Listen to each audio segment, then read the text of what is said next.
kritik dari mantan presiden kepada presiden itu bagian dari demokrasi.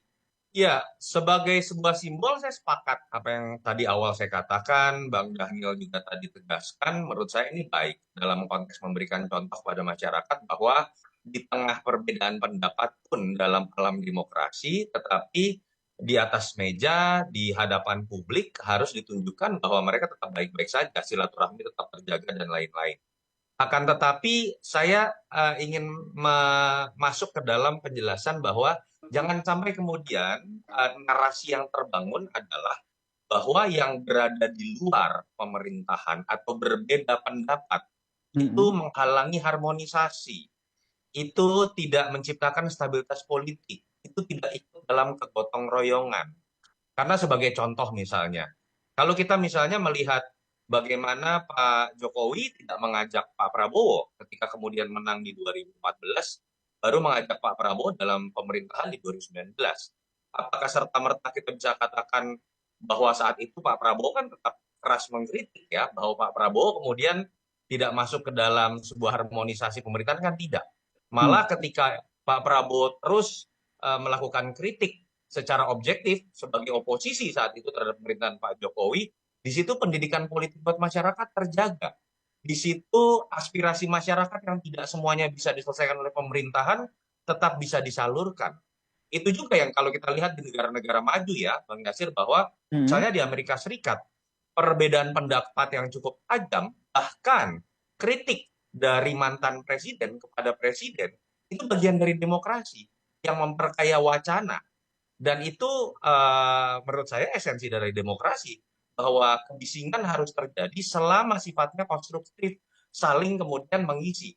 Jadi ini yang menurut saya jangan sampai dicampur adukan bahwa kemudian orang melihat yang partai yang nanti tidak mau bergabung ke dalam pemerintahan itu seakan-akan partai yang sifatnya konfliktual, tidak ingin membawa perdamaian. Enggak, demokrasi itu malah menginginkan adanya sebuah antitesa, menginginkan ada suara yang berbeda, entah dalam konteks ini partai, entah dalam konteks tokoh, atau dalam konteks bahkan perbedaan pendapat di antara presiden dengan mantan presiden selama niatnya adalah baik dan bukan untuk saling menjatuhkan. Nah, ini yang juga menjadi sorotan nih, Mas Toto, karena kalau kita lihat seperti yang tadi Anda sampaikan bahwa Prabowo bertemu dengan Jokowi dan juga SBY ini beberapa kali sering terjadi, tapi yang Anda lihat dengan pola politik yang tadi Anda sampaikan, kalau Puan itu lebih fleksibel gitu, nanti itu akan berpengaruh seperti apa di politik dari PDIP sendiri?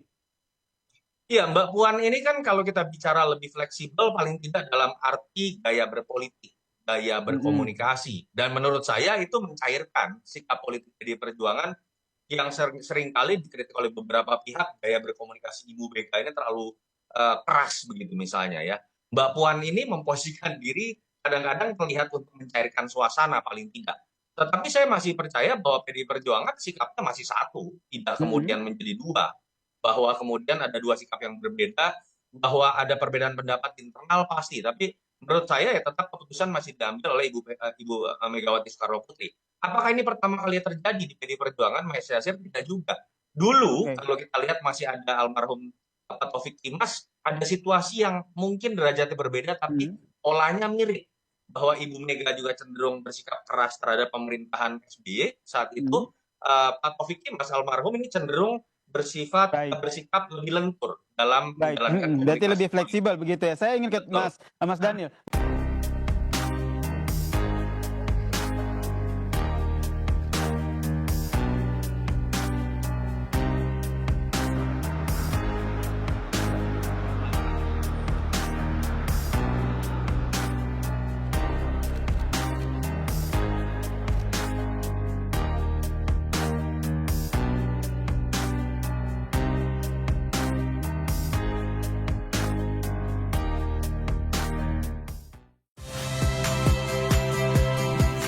Rizka Clarissa.